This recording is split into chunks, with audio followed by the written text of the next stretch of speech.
Si tu gagnais au loto, est-ce que ça suffirait à faire de toi un vrai riche? Voici la vraie vie des ultra-riches en France, que tu n'as probablement jamais rencontré, et comment ils mènent une lutte des classes qu'on ne voit même pas.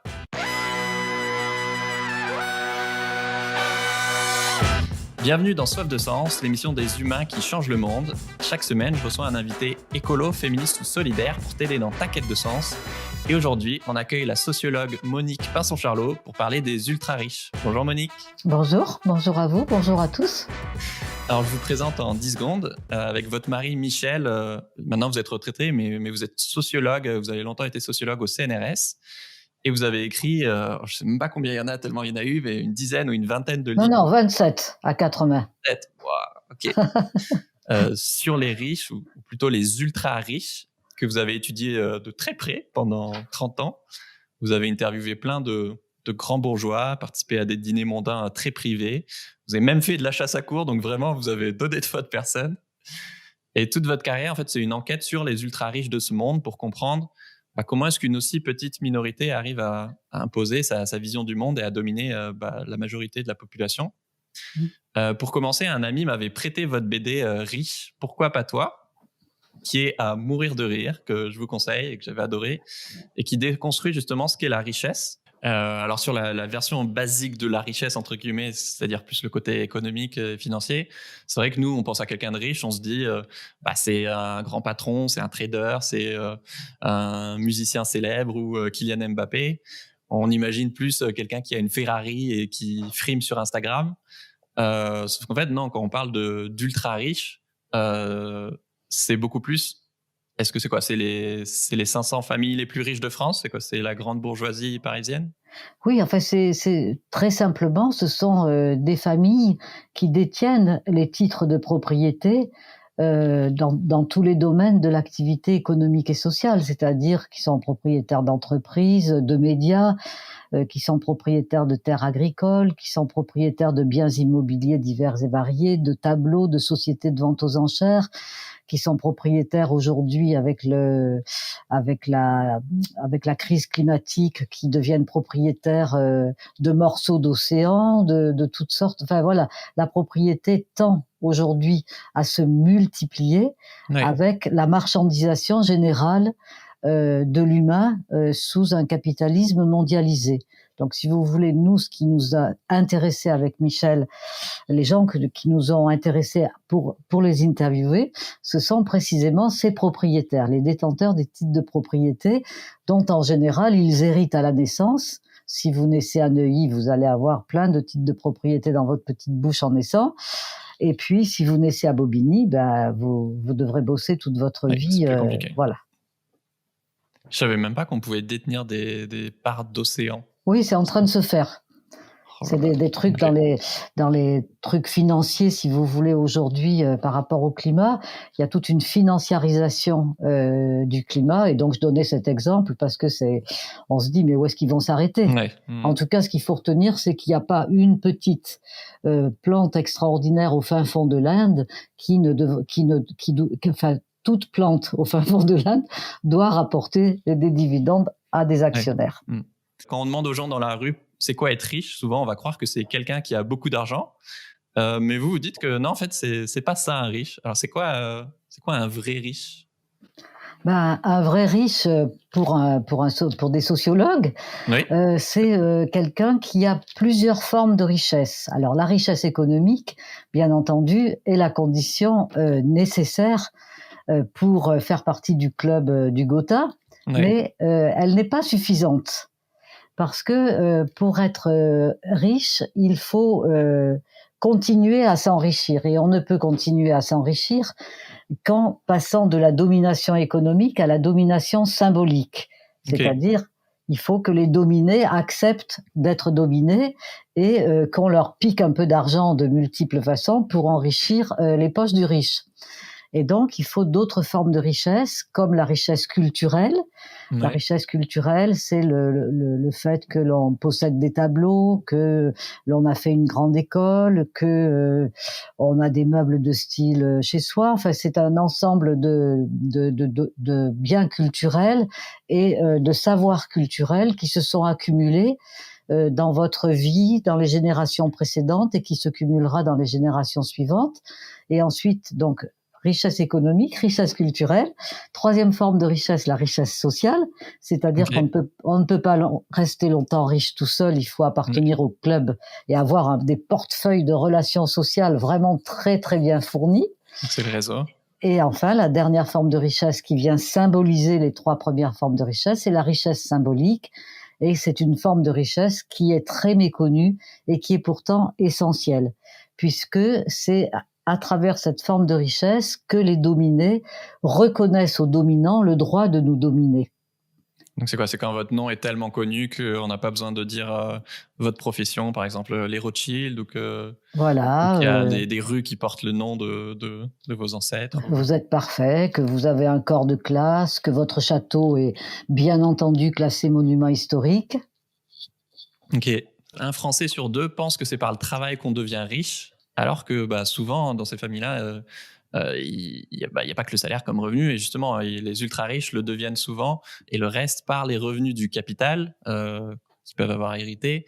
Et donc, en fait, ils vivent de leur rente, que ce soit des dividendes d'actions, des loyers, des plus-values dans l'art ou ailleurs. Et dans la BD, justement, vous avez fait un super quiz, que je trouve, pour savoir si vous êtes un bourgeois, plutôt un haut bourgeois, vous qui nous écoutez. Et donc, sur donc le capital économique, on va parler effectivement des différents types de richesses dont vous avez parlé, mais sur le capital économique, ça peut être, est-ce que vous possédez des actions? Est-ce que vous avez un employé de maison à temps plein? Est-ce que vous avez à minima une résidence secondaire et tertiaire? C'est vraiment la base, quoi. Ou est-ce que vous payez l'ISF? Et je trouve que déjà, ce quiz, je trouve qu'il est génial parce que vous l'avez vécu au quotidien en enquêtant sur le terrain, mais on se rend compte vraiment à quel point c'est une vie vraiment, vraiment différente de 99,9% des Français, quoi. Ouais. Et ce qu'il faut préciser, parce que ça c'est vraiment peu connu du public, c'est que plus de 90%, c'est 97,5% à peu près en moyenne, des familles les plus riches de France ont des portefeuilles qui sont composés de valeurs mobilières. 97,5% du montant des patrimoines est composé de valeurs mobilières. C'est-à-dire qu'ils sont tellement riches que les 2 ou 3% qui restent leur permettent d'acheter votre Ferrari pour faire le malin, le yacht pour aller faire le malin en Méditerranée, à Malte, etc. Vous voyez? L'immobilier, c'est aussi peu que ça dans leur... Oui, c'est-à-dire qu'ils sont tellement riches que c'est bien en pourcentage les valeurs mobilières, parce que le capital rapporte de l'argent. Et vous voyez, avec Emmanuel Macron, non seulement il a supprimé l'ISF, mais il a créé une flat tax, c'est-à-dire un impôt sur le capital qui est forfaitaire, c'est-à-dire qui est même plus progressif pour les capitalistes, qui est forfaitaire, et qui est en dessous de la première tranche d'imposition des salaires. La première tranche d'imposition des salaires, c'est 14%, et pour le capital, c'est 12,8%. Donc, vous voyez qu'on peut s'enrichir. Je veux dire, la richesse produit de la richesse, et si on met les bonnes personnes à l'Élysée et à Matignon, voilà, ça peut aider. Ouais. Et donc, même si vous gagnez au loto, vous l'aurez compris, c'est pas pour autant que vous deviendrez un bourgeois, parce que être riche, ça s'apprend souvent depuis l'enfance. Et donc, on parlait aussi du capital culturel, social et symbolique. Le capital culturel, ça peut être, est-ce que vous achetez des œuvres d'art? Est-ce que vous allez tous les mois au théâtre, au musée ou à l'opéra? Ou le capital social et familial, voilà, est-ce que vous faites partie d'un cercle que vous ont présenté vos parrains? J'aimais bien celui-là. Est-ce que vous connaissez le nom de vos arrière-grands-parents? Parce que souvent, on s'inscrit dans une lignée, dans une descendance, et il y a vraiment cette notion d'héritage. Et voir le capital symbolique dont on parlait tout à l'heure, est-ce qu'il y a carrément des rues qui portent votre nom? Et justement, la BD dont vous avez parlé, qui a été réalisée par Marion Montaigne, elle est vraiment, elle est bonne, parce que Marion Montaigne, elle a découvert à notre contact, avec notre travail et en notre compagnie, la violence symbolique, toutes ces formes de violence qui sont exercées par cette classe de type oligarchique. Oui. Justement, il y a plein de gens qui... La violence symbolique, est-ce que vous pouvez nous expliquer ce que c'est? Est-ce que c'est quand on n'ose pas entrer dans un palace ou dans une boutique de luxe, ou... Oui, c'est ça. C'est quoi pour vous cette violence symbolique? Ben, c'est le fait d'avoir intériorisé qu'on est en bas de l'échelle sociale, par exemple, ou au milieu, enfin qu'on a intériorisé la place que l'on occupe dans l'espace social, selon que l'on est premier de cordée ou dernier ou au milieu. Et après, quand on se trouve confronté à des personnes qui sont riches, qui ont toutes les formes de richesse dont on parle, quand vous vous promenez avenue Montaigne, que vous rentrez chez Dior ou dans un grand restaurant, vous vous sentez intimidé. Vous vous mettez à rougir, vous vous mettez à avoir des petites pointes d'eczéma qui viennent, vous vous mettrez à bafouiller. Voilà, le corps manifeste tout de suite cette violence symbolique de ne plus être à votre place. Et c'est une forme de violence qui a pas l'air grave parce que on vous menace pas avec un pistolet ou un couteau, mais c'est pourtant une des formes de violence les plus douloureuses qui soient. Oui, parce que souvent, c'est ça qui nous permet d'éloigner la plupart des gens des lieux de pouvoir et de prise de décision. Et que c'est juste la partie émergée de l'iceberg. C'est ça qui fait qu'on va pas se projeter pour, je sais pas, faire carrière en politique ou avoir des postes à responsabilité parce que rien que entrer dans ces lieux-là, déjà, on est mal à l'aise, quoi. Et regardez, rien que pour les manifestations, la violence symbolique, elle s'exerce à l'échelle des individus, mais elle s'exerce aussi collectivement. En général, on manifeste dans les quartiers de l'Est parisien parce que justement, les riches aiment pas trop qu'on aille manifester sur les Champs-Élysées ou avenue Montaigne. Ouais. Effectivement, vous parliez de... Si on ressent cette violence aussi, par exemple, je sais pas, dans une boutique de luxe, c'est aussi parce qu'en face, les vendeurs, ils vont tout de suite nous scanner et voir comment on est habillé, comment on se tient, comment on parle. Et en 2 secondes, on peut définir si on fait partie de... je vais pas dire l'élite parce vous aimez pas ce mot, mais de l'ultra riche. Oui, on se sent déshabillé, on se sent nu, on se sent vulnérable, pas à l'aise. Et c'est vraiment une violence qui empêche le changement, qui tétanise. C'est une violence qui rend impuissant, qui sidère et qui fait que au fond, au final, chacun reste à sa place. J'imagine que vous avez déjà ressenti ça pendant vos études. Ah, bien sûr. Déjà, bien sûr, dans mes études et puis surtout dans les recherches avec Michel.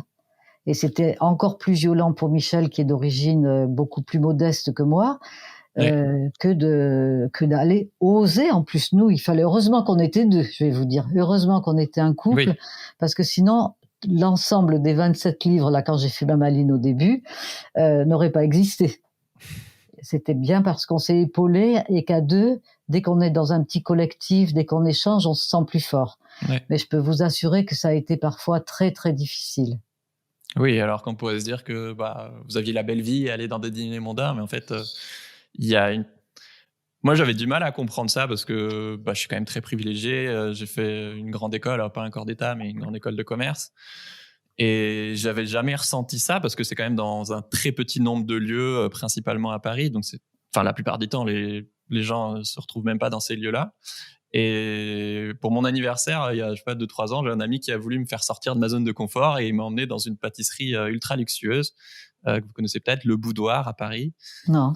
C'est la pâtisserie de l'hôtel du Crillon. Ah d'accord, alors je vois très bien. Donc j'ai regardé hier, ça va de 1 500 à 6 000 € la nuit. Oui, c'est ça. Et c'était une expérience horrible.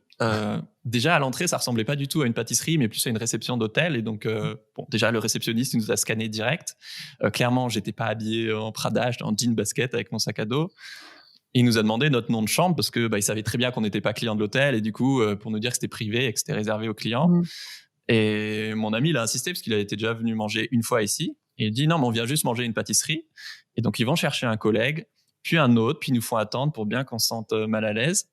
Et ouais, on me faisait vraiment sentir que j'étais pas à ma place et il fallait se battre pour acheter une pâtisserie, quoi. Et après, ils nous ont accompagnés, donc on a pu manger, mais dans une cour un peu à l'écart, quoi. On voyait bien qu'on n'était pas amené à la pièce principale. Et alors, le dessert était délicieux. C'est genre, c'était 20 € la part de tarte, quoi, mais c'était très bon. Mais c'était marrant parce que mon ami, lui, ça l'amusait justement d'apprendre à devenir un caméléon et à intégrer leur code, à se tenir droit, à parler sur un ton un peu dominant. Mais moi, j'avais qu'une envie, c'était de partir, quoi. Et je trouvais ça marquant à quel point Bah voilà, je suis pas du tout issu de la classe ouvrière ou quoi que ce soit. Je suis plutôt habitué de, je sais pas, à des cercles médiatiques ou un peu bourgeois. Mais pourtant, en juste 20 minutes, quoi, j'ai vraiment senti un mépris de classe hyper fort, quoi. Maintenant qu'on a clarifié l'existence de cette classe sociale, que en fait, Oui. la plupart des gens n'en ont même pas forcément conscience et que c'est pas juste un fantasme voilà, dans nos têtes, on peut se demander s'il y a une guerre des classes. Et en 2006, il y a Warren Buffett, donc un investisseur américain qui est, je crois, la 8e personne la plus riche du monde, qui a dit « Oui, il y a une guerre des classes, et c'est ma classe sociale, la classe des riches, qui la mène, et nous sommes en train de la gagner. » Je pense qu'il y a beaucoup de gens qui nous écoutent qui croient pas forcément qu'on est dans une lutte des classes, que c'est un truc du passé. Et personnellement, ça fait que 4 ans, je dirais, que j'ai cette lecture du monde. Avant, je pensais qu'on était à peu près en démocratie. En tout cas, je pensais certainement pas qu'il y avait une oligarchie en France avec voilà, qui place ses candidats au présidentiel, qui a conscience d'être une classe sociale où tout le monde habite dans les mêmes quartiers, va dans les mêmes écoles, les mêmes pâtisseries, aux mêmes vacances, pardon, qui se marient entre elles et qui défend ses intérêts coûte que coûte. Je voudrais savoir, vous, comment est-ce que vous prouvez, vous expliquez simplement que cette oligarchie, en fait, elle existe vraiment?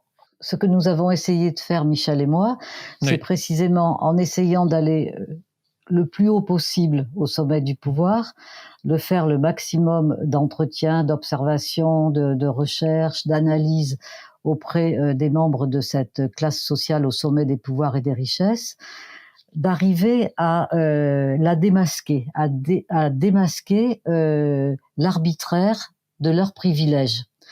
Parce que justement, la mobilisation de cette classe, c'est de créer un espèce de paravent, parce que nous on appelle la sous-traitance oligarchique, avec des lobbyistes, avec des think tanks, avec des médias, les chiens de garde, comme disait si justement Serge Halimi, enfin toutes sortes comme ça de sous-traitants, de gens qui vont faire le travail pour cacher justement ce qui fonde ces richesses, qui est basée entièrement sur l'arbitraire.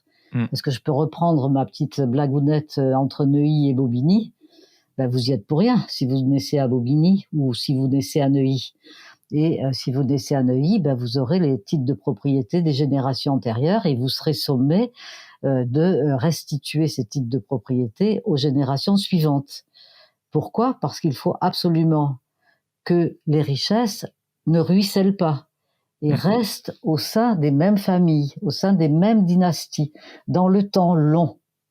Et ce temps long de la très grande richesse, ce temps long de la transmission du rapport de classe, du rapport social, parce qu'avec les patrimoines, c'est un rapport de classe qui se transmet.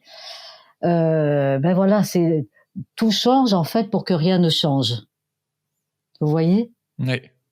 Oui, et même du coup au début, ce qui est une inégalité de départ va devenir une inégalité acceptée et intégrée. Par exemple, effectivement, vous le disiez avec des lobbies ou en plaçant des gens de la même classe sociale au pouvoir. Par exemple, vous le disiez avec des politiques publiques, bah, d'un côté, il va y avoir énormément de, je sais pas, de professeurs, de soignants, de politiques publiques en faveur, par exemple, de l'Ouest parisien, et à l'inverse, beaucoup de précarisation, de réduction de budget côté Est parisien, qui du coup, bah, forcément, met plus les gens face à plus d'obstacles et plus de discrimination, quoi.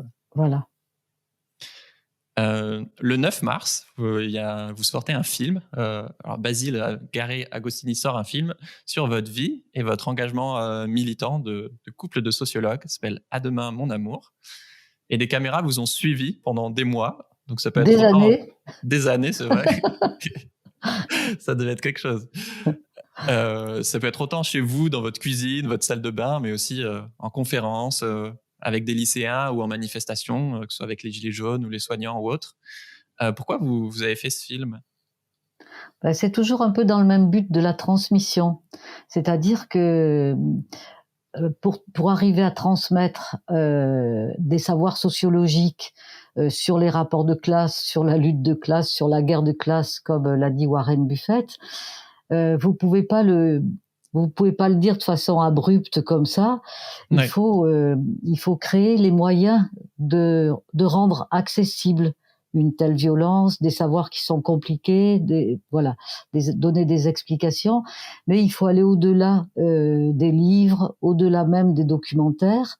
Et lorsque Basile Carré-Agostini nous a proposé de nous filmer autour d'un espèce de triple engagement amoureux, politique et surtout sociologique, puisque vraiment Michel et moi, on a une passion pour notre sociologie qui est incroyable, parce qu'en fait, on a travaillé toute notre vie comme 2 moines bénédictins, parce qu'il faut se lever tôt le matin, il faut se taper tous ces chiffres, l'austérité de notre travail, heureusement, a été compensée, on le voit bien dans ce film, par le bonheur qui nous habite l'un et l'autre, de faire ces recherches et d'avoir la reconnaissance d'un public de militants, d'un public moins qui n'a pas eu la chance de faire des études comme nous, enfin voilà.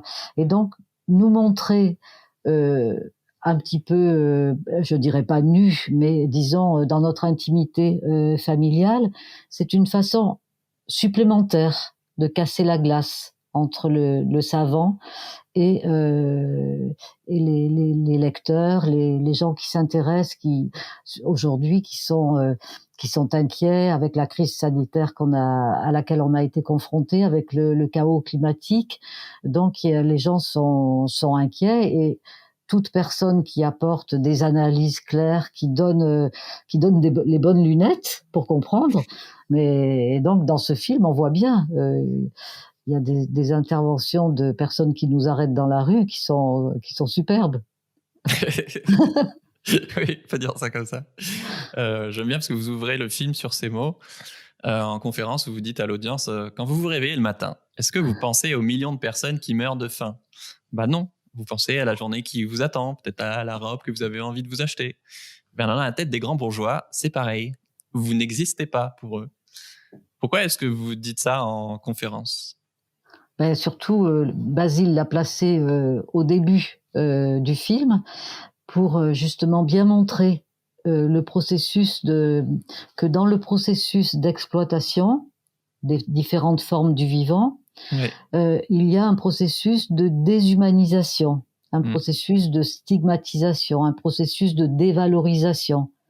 Il faut que les détenteurs des titres de propriété, les capitalistes, n'aient pas conscience vraiment des dégâts qu'ils peuvent commettre, des souffrances qui sont induites par le système du droit à exploiter à partir du fait que vous êtes propriétaire d'une usine, de terres agricoles, Vous pensez qu'ils en ont pas conscience ?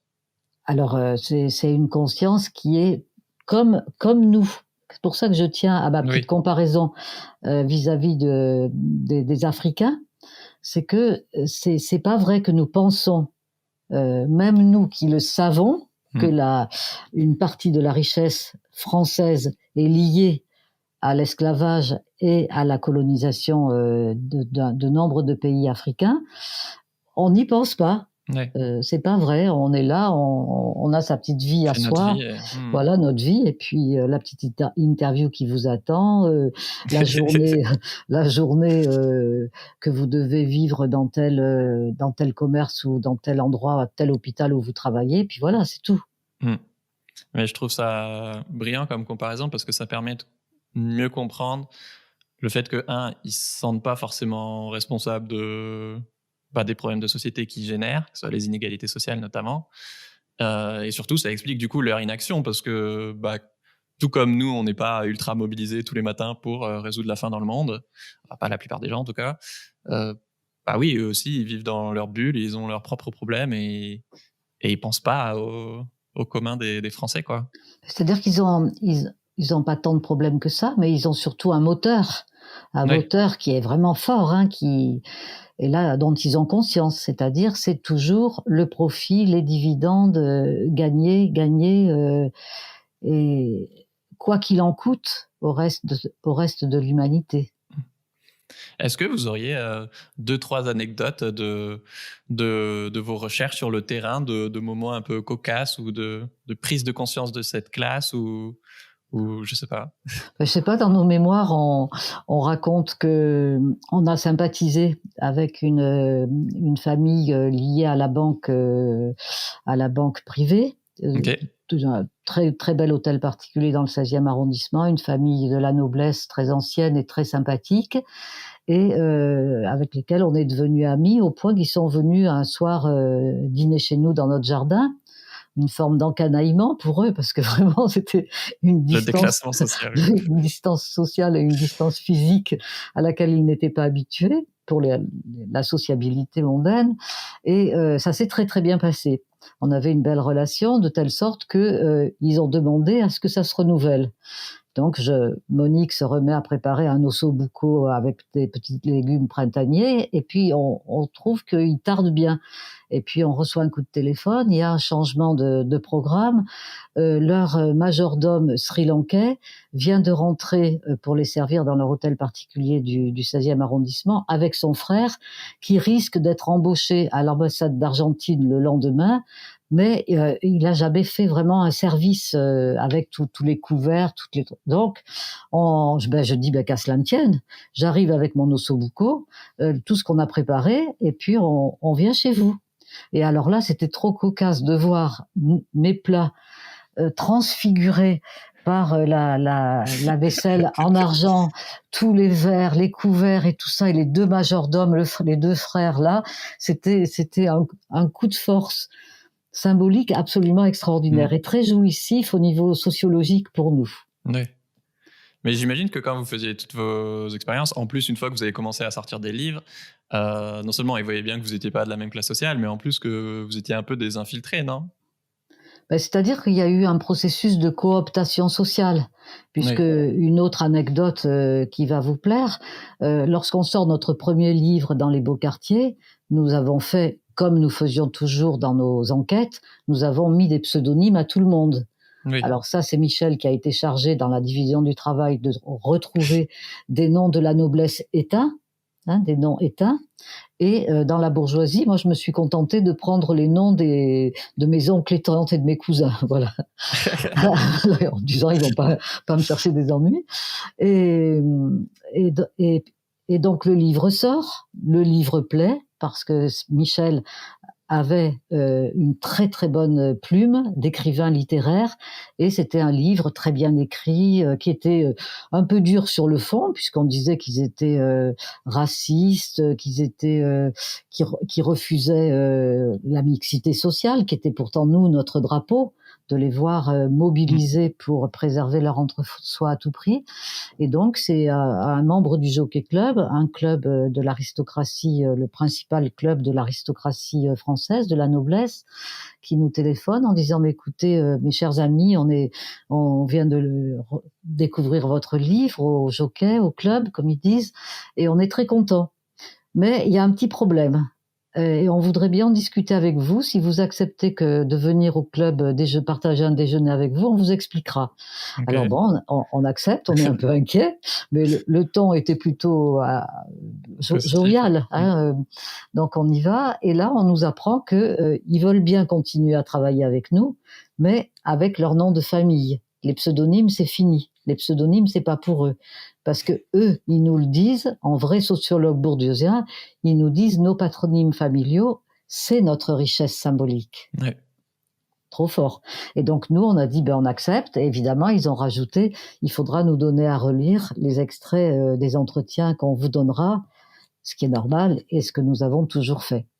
Oui, donc ils voulaient que leur nom soit connu et reconnu comme faisant partie de cette caste, quoi. Dans un processus de légitimation, en quelque sorte. Ouais. C'est pour ça que j'ai parlé d'une forme de cooptation sociale. Mais qui ne nous dérangeait pas, parce qu'avec Michel, on essayait, à deux, on se parle. À deux, on se dit, c'est une chance.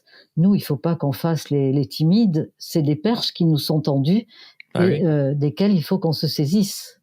Oui, donc même s'ils étaient sur un fil de crête, ils avaient aussi des intérêts à ce que vous enquêtiez sur eux, quoi. Oui. Et vous parliez du coup pas forcément de comment ils arrivent à exclure d'exclusion sociale. Est-ce qu'il y a des moments où vous avez Vous avez été témoin de ça, de comment est-ce qu'ils arrivent à exclure socialement, soit, je sais pas, sur des motifs professionnels ou juste géographiques ou politiques, ou juste des anecdotes en ce sens-là? D'un point de vue géographique, l'exclusion de l'autre différent, du dissemblable, se fait quasiment automatiquement, au moins par l'argent, parce Oui. que c'est des niveaux de prix immobiliers qui sont rédhibitoires. Et donc, ils se battent, par exemple, la grande bourgeoisie se bat contre le logement social et contre cette fameuse loi SRU qui a été mise au point par un ministre communiste, Jean-Claude Guessot, en 2001, si je ne dis pas de bêtises. Et là, vraiment, il n'y a pas photo, ils mettent le paquet. Et quand c'est un centre d'hébergement d'urgence au pied des immeubles de certaines grandes fortunes comme les Dassault ou les Wildenstein, là, c'est carrément le meeting, la manifestation à Dauphine, avec des mots que je n'ose même pas prononcer devant vous, monsieur. Mais c'est là qu'ils sont trop forts, c'est qu'ils sont, même s'ils ont leur petite guéguerre entre eux et leurs querelles internes, ils sont vraiment une tribu unie qui arrive à surpasser ses différends pour défendre les intérêts de sa classe sociale, quoi. Oui, c'est vraiment une classe sociale au sens marxiste du terme, c'est-à-dire une classe qui a conscience d'être une classe à part et qui est mobilisée en permanence pour en défendre les intérêts.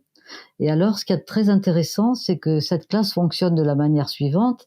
C'est chaque membre de cette classe qui est mandaté, qui est formé, qui est construit par une éducation très, très appropriée pour seul, en tout instant et en tout lieu, défendre toujours les intérêts de sa classe. Et comme chaque membre est chargé de la même chose, c'est très bien. Et puis, il y a des instances de coordination. Par exemple, dans le bois de Boulogne, il y a 20 associations de défense du bois de Boulogne parce que les riches riverains considèrent cet espace public comme leur parc. Donc, ils sont très vigilants. Et puis, vous avez une 21e association qui s'appelle l'Association de coordination des associations de défense du bois de Boulogne. Okay. Et voilà. Et donc, du coup, ça fonctionne, si vous voulez. L'expression de Bourdieu, une société sans chef d'orchestre, une orchestration sans chef d'orchestre, plutôt, c'est génial, c'est exactement ça. Oui, c'est comme une fourmilière ou des abeilles qui savent tout ce qu'elles ont à faire avec un même but, quoi. Voilà. Et ce que je trouve impressionnant, c'est que la majorité des Français n'ont même pas conscience de l'existence de cette classe. Et que, voilà, vous parliez des paravents tout à l'heure, mais je trouve que c'est un tour de force incroyable de non seulement exploiter la majorité des gens à son profit, mais en plus sans même qu'ils s'en rendent compte, quoi. C'est un tour de passe-passe incroyable. Et oui, parce que le riche, c'est le voisin du dessus qui gagne 500 € de plus. Et tout est comme ça. Et le tour de passe-passe est effectivement énorme. Leur force est incroyable.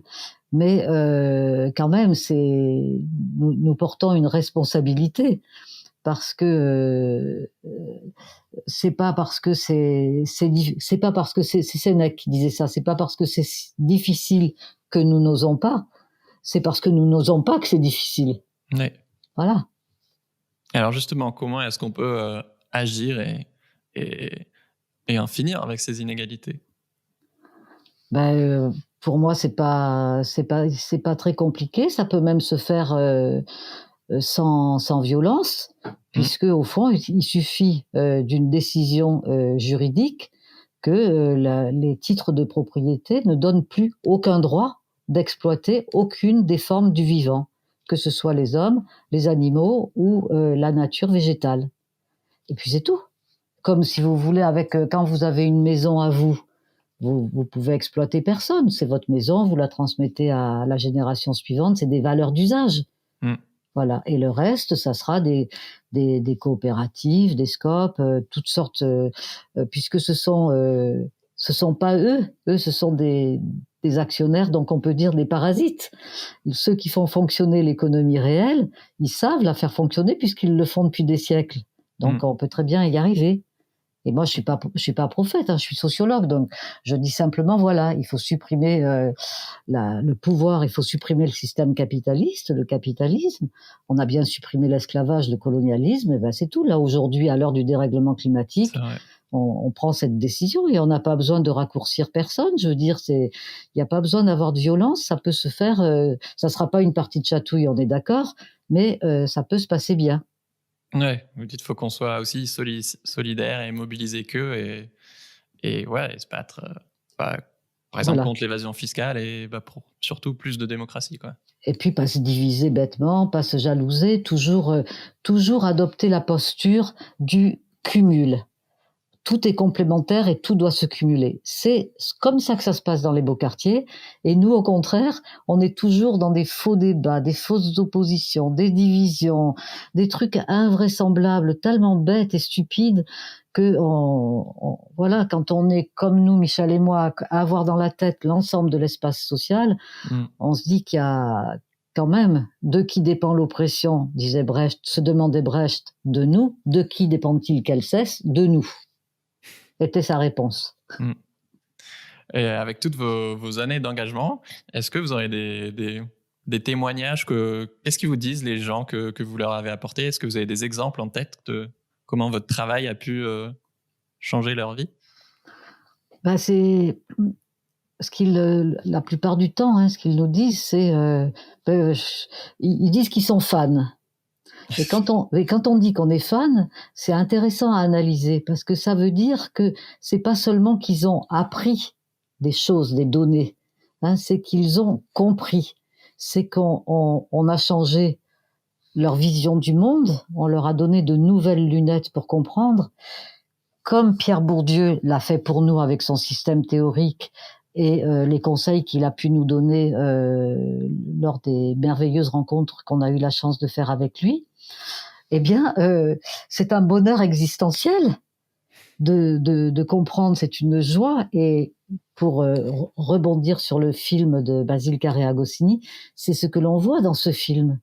C'est notre bonheur à nous, et le bonheur, ce n'est pas seulement des savoirs que nous transmettons, c'est le bonheur de comprendre. Ouais. Vous disiez, vous, effectivement, vous venez de la bourgeoisie de province et votre mari... Michelou, comme on voit dans le film, plutôt de la classe ouvrière. Quand est-ce que tous les deux, c'était peut-être pas en même temps, mais vous avez pris conscience de votre catégorie sociale? Lui, dès sa naissance, il pouvait pas se tromper. C'était une situation qui était vraiment une situation de famille ardennaise très démunie, vivant dignement, avec très peu d'argent, mais toujours dignement, la dignité ouvrière. Et puis moi, j'étais la fille du procureur de la République de Mans dans Lozère, donc je pouvais pas ne pas savoir qui j'étais. Parce que comme en plus, il était assez content de lui, qu'il parlait pas mal de lui, du coup, vraiment, je savais bien que j'étais la fille du procureur de la République. Et donc, tous les deux, on a été deux boiteux, mais pas de la même jambe. Et pour des raisons différentes, on avait ce projet-là, très vite après notre rencontre, de personnifier le capital. Les communistes parlaient du capital ou du capitalisme monopoliste d'État. C'était intéressant, mais ça nous paraissait des slogans un peu désincarnés. Et nous, on se disait, voilà, on va les personnifier, ces slogans. Et là, ça fera mal. Ça sera bien pour nous. Puis ça parle beaucoup plus, c'est beaucoup plus incarné, et puis on peut raconter une histoire, et c'est pas des concepts abstraits de la main invisible, quoi. C'est vraiment non, c'est Bernard Arnault qui fait tant d'évasion fiscale, quoi. Voilà. Et vous dites, il y a très peu de travaux de recherche. Enfin, en tout cas, à l'époque, il y avait très peu de travaux de recherche sur les très riches, et encore moins de financement, forcément. Et vous dites que vous avez subi des pressions pour arrêter vos recherches. Est-ce que vous pouvez nous raconter? C'était des pressions informelles. Mais si vous voulez, c'était quand même suffisamment systématique au niveau financement, au niveau de la reconnaissance du travail, au niveau de la carrière, pour que on publie très vite un journal d'enquête où nous essayons justement d'analyser sociologiquement les problèmes auxquels nous sommes confrontés. Et en réalité, c'est que le sujet était académiquement irrecevable, d'une part, et que travailler en couple n'était pas bien vu. C'est capital dans le monde de la recherche de présenter le social de manière toujours segmentée. C'est-à-dire, vous êtes soit sociologue, économiste, politologue, géographe, historien, déjà un découpage institutionnel. Prendre comme objet la classe sociale dominante, oui. C'est d'une impertinence académique totale, puisque vous contestez les découpages institutionnels et vous contestez la segmentation, la pensée segmentée. Vous voyez, sur les télévisions, la pensée unique est une pensée qui est toujours segmentée, où on ne met pas en relation les choses les unes avec les autres. Et donc, il y a dans la pensée relationnelle, telle que nous l'enseignait Bourdieu, il y a quelque chose de révolutionnaire, quelque chose qui est fortement, j'arrive pas à trouver le mot, qui est fortement contestataire, enfin qui est fortement... Okay. Ben c'est tout, ça me vient pas. Oui. J'ai envie de dire disruptif, mais c'est un peu trop anglicisme. Non, c'est un mot qu'emploie Macron, non. C'est pour ça que je l'ai pas dit. Merci beaucoup Monique pour cet échange et pour tout ce que vous apportez à la sociologie et au militantisme. Merci beaucoup à vous. Je rappelle, le film sur votre vie, À demain mon amour, sort le 9 mars en salle. Et si cet épisode vous a plu, je vous conseille celui avec François Ruffin, où on parle aussi de l'oligarchie en France et des histoires rocambolesques, notamment avec notre ami Bernard Arnault. Merci beaucoup Monique. Au revoir, bonne journée. Merci beaucoup. Au revoir à vous aussi. Au revoir.